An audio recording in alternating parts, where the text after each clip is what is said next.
Let's see what's coming up. So the Ten of Cups. It's the happily ever after card, right? But it's the completion of an emotional cycle. Let's not forget that element. It's a 10. So it talks about the completion of a cycle, and it completes when you get your true heart's desire. You might be watching this and thinking, I don't have my true heart's desire right now. But you know what it can mean? It's also reunions, groups of people, friends, family, the people that we like to hang around, being in groups of people. That's what it talks about. It's the family card, but family that isn't always just blood, right? Now, that's your underlying energy. I kind of feel as the underlying energy, obviously it's telling us where we're going with this energy. What's the undercurrent of everything that's happening? The Hierophant also talks about groups of people. It does, you know, it talks about, yes, it talks about organized religion. Yes, it talks about, you know, the rules that we follow, the traditions that we follow, but they are to do with groups, you know, of fellow Christians, fellow Muslims or Hindus or whatever you believe in. You kind of connect to the people that believe that too. It makes you a group. It makes you a tribe. So I've getting the sense that this reading is about where you belong, Aquarius, where you belong. Who are your people? Now, that can be romantically, that can be who you want to work with. That might be your inner circle, you know, the people. It could be all of them. But that's what I think it's about. Because of the Ten of Cups, because when I first saw that, I thought, oh, okay, you know, happily ever after. And usually I'd say as the underlying energy, the Ten of Cups is we look at what a happily ever after is.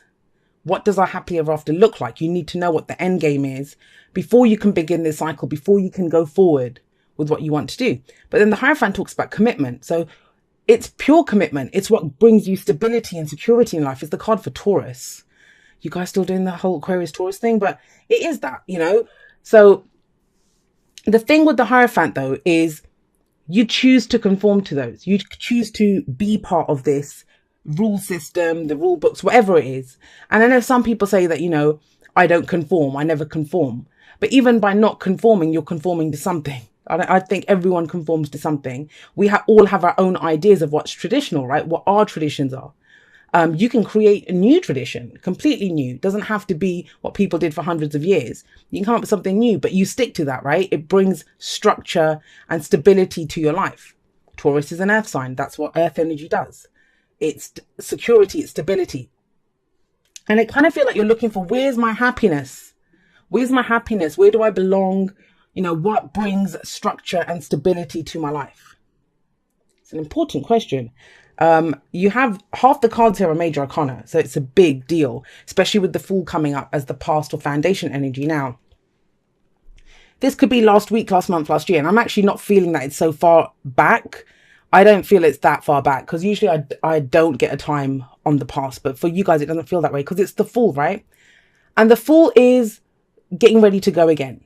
It's 0 in the major arcana. It's not the first, it's not the beginning, it's not the end. It's that transitional phase between the beginning and the end, where we're deciding to, are we going to do this? Are we going on this new cycle? Are we going on this new trip? Are we ready to take this journey and go around the whole major arcana again, right? Now, what do I always say about the Fool? He doesn't have a map. He doesn't have hardly anything with him. He doesn't know where he's going, but he's in it for the experience, right? He's in it for the experience.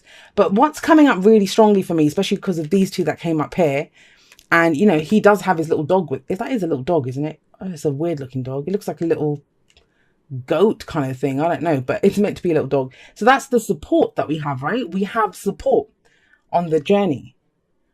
And yes, it's a leap of faith, but I kind of feel it's not so much about the leap of faith, because it's coming up as the past. So you would have taken that leap of faith or not, unless you're still deciding whether to do this or not.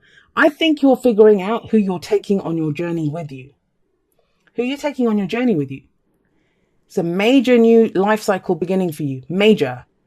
This is not just, you know, something tiny or, oh, glad that's over, let's do something new. This is huge. This is massive.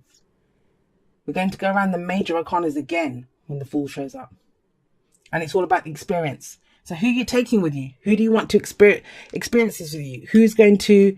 And it isn't about being in an echo chamber, because I think sometimes the Hierophant can become that.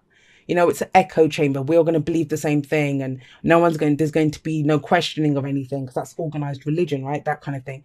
But, you know, any faith system that can't stand up to you questioning it, what does that say about it? And so it kind of feels like it's not that you want people who believe the same thing as you. It's that they bring that kind of support, that scaffolding, that structure to your journey that you're about to take. Hope that makes sense.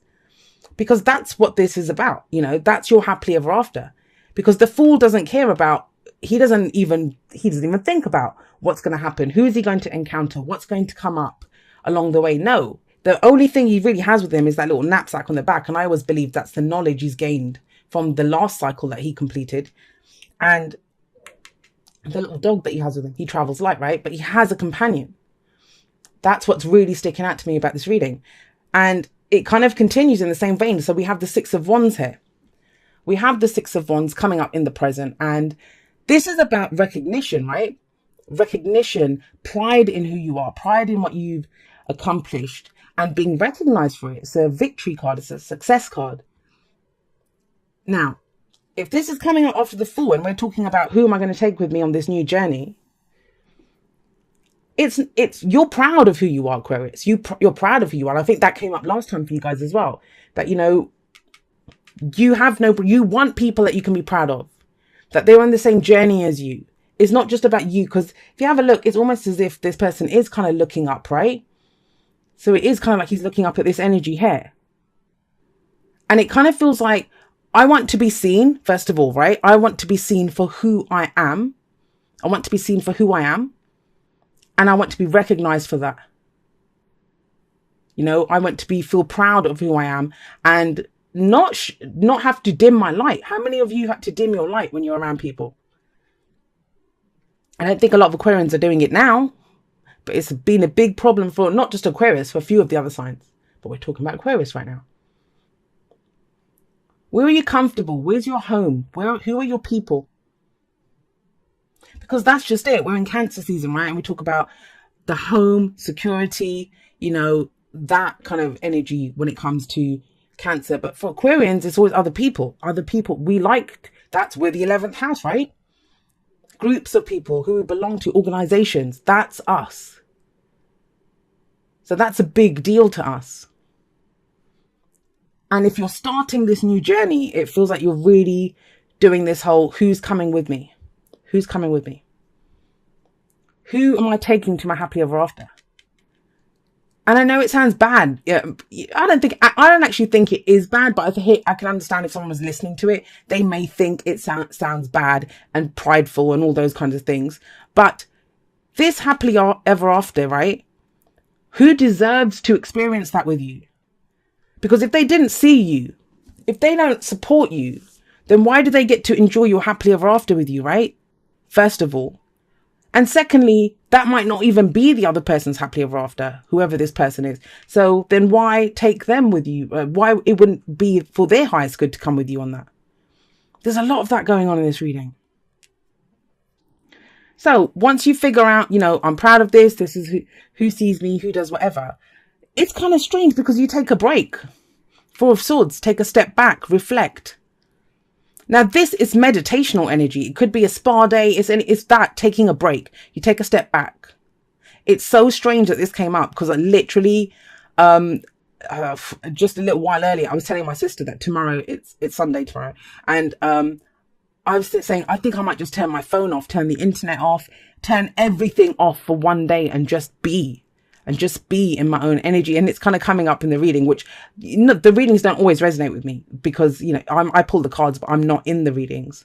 When I do them, I just read the energy as I do for anyone. But yeah, but it can be that, you know, you're thinking about, what do I conform to? Because you have to know where you stand first before you can decide who's standing with you, right? I'm going to say this though, Aquarius. We have the moon coming up. The moon is it's intuition, right? You have to trust your intuition on this.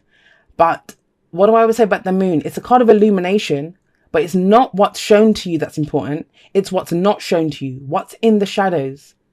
What's in the shadows? And that's the shadow work. That's our fears, our doubts, you know, all of that stuff that when you're standing in looking down a pathway or an alleyway and you can see shadows. We don't know what's in the shadows, but you know, our fears will tell us there's a wild animal there. There's someone waiting to attack me in the shadows. And it's about looking at what are your fears or doubts. And it's to come from an empowered place. I think if you're coming from an empowered place where it's about who do I want to celebrate with? Who do I want to... It's not about using people to get to your end. It's who you're taking with you. It's your companion. That little dog, he's the companion. And the moon sits underneath this. So what are your fears surrounding companions and who you take with you? Whether that's a lover, whether that's your friends, you know. The Ten of... I mean, this can be... It's a commitment card. It's one of the marriage cards. That's one of the marriage cards. Is someone kind of figuring out if they should commit fully in a relationship or not? Is this the right person for me? And it's fine. There's nothing wrong with taking a time out and figuring this out and taking a step back and taking time for yourself. I mean, I'm saying I'm going to do this tomorrow. That's even before this reading's coming, right? So maybe I'll do it again next week, turn it into a thing. But it's okay to do that as long as you're doing it from a place of rest. This is allowing the dust to settle, letting fresh energy come in, letting fresh ideas come in. Now, the thing with the Four of Swords, it comes after the Three of Swords, which it sounds obvious. Of course it does. The Four of Swords is going to come after the Three of Swords. But the Three of Swords is those three swords going through the heart, right? Grief, pain, loss, triggers. The triggers that we have. The old issues, the old stories that we carry around. Even this. Which traditions are you following? Whose stories are they? Which rule book are you following? And those three swords, they're on the wall here because he's removed them. He has removed the three swords. So he's done that and now he's healing because he went through a lot to remove the three swords from his heart. He's kept one sword next to him. That's the sword of truth that he has. But the old issues, the triggers, the old beliefs, they're gone. They're up on the wall now. And that's what it is. It's to do with our idea of what we think of people. You know, who's with us, who isn't with us, what we look for in companions, what we look for in the people that are around us. Yes, we can enjoy people. I love people. You know, I enjoy having people around me, but you get to a certain stage in your life, and you have with the Fool coming up here, where you're embarking on a new journey. And then if it's a new journey, are you going to take the old travelers with you? Yes, some of them may be on the same journey. It's not saying cut people out. This is not about that. The moon wouldn't have come up. The Four of Swords wouldn't have come up if this was about other people. So, you know, whenever there's a message like this, people start usually saying, yeah, I'm sick of people using me. I'm sick of people doing this. Okay, but we're the ones that allow them to use us. We're the ones that dim our light and don't show it. We're the ones that, well, Aquarius don't usually do this, but that are being inauthentic. Maybe we don't want to offend someone. Maybe we want to fit in. We don't want to be alone, right? But it's okay. It's okay to be who you want. And you decide it. You decide to conform to whatever it is. So if you're taking the break to heal, that's fine. To think about what you want, you know, to understand where you are. So you know, who resonates with me on this journey. But if you're doing it because you're afraid, right? Afraid to get close to people, afraid to have anyone with you on the journey, well, then that's not the right reason, right? Everyone needs companions. No man is an island, right? That's the... What is that? I don't remember the rest of that. No man is an island. I don't remember. Someone have to tell me. But yeah, let's get you some oracle cards. That's a very interesting reading, but very clear and very direct. I mean, you can apply that to whatever. The new journey might have begun because you've met someone and now you want to begin a romantic thing. So then you're still going to think, who do I take with me? Work, any family members even. You know, we can have family. It doesn't mean you're going to cut them out. It's how do they fit in? Are they part of your happily ever after? The way you're reacting to them, because there's the implication. This is the card in the future where there's healing. So the implication is that three swords have been removed already. So what were the three swords that were removed? They're to do with what you conform to. All right. So we have receive with love and appreciation. Receiving something lovingly from others is a way of showing love. So I'm going to say this, guys. We have the Six of Wands here. Sometimes I know it sounds weird, but we don't like too much attention as well. I mean, I'm like that. I love doing the readings, but was I always comfortable dealing with people and getting the kind of just attention that, especially after I did my face reveal and stuff? No, I wasn't. I'm more of a tinkering away in the background kind of person. I don't always like to be up front. I just like to do the readings, put my work out there, and then go on to the next thing, because it's always about the expression of what I'm doing. So that wasn't always the easiest. So that can be that way, right? But why would you not receive something? I get it. This has been coming up a lot in so many different areas for so many different people. Sometimes we feel like if we take something from someone, then we owe them something, right? But we don't. If someone gives us something, whether it's a compliment, whether it's a gift, or, they tell us they love that, they're speaking from their own place. We worry about where we are. And that's kind of what's happening here. We're looking at where am I? What am I proud of? Who am I? How do I shine? And what do I want people to see of me? And it's okay. They're not going to own you or, some people do, but, that's on them. Then it's acceptable to say, no, you don't get to have that. Like, no one asked you to get me a gift or to give me something.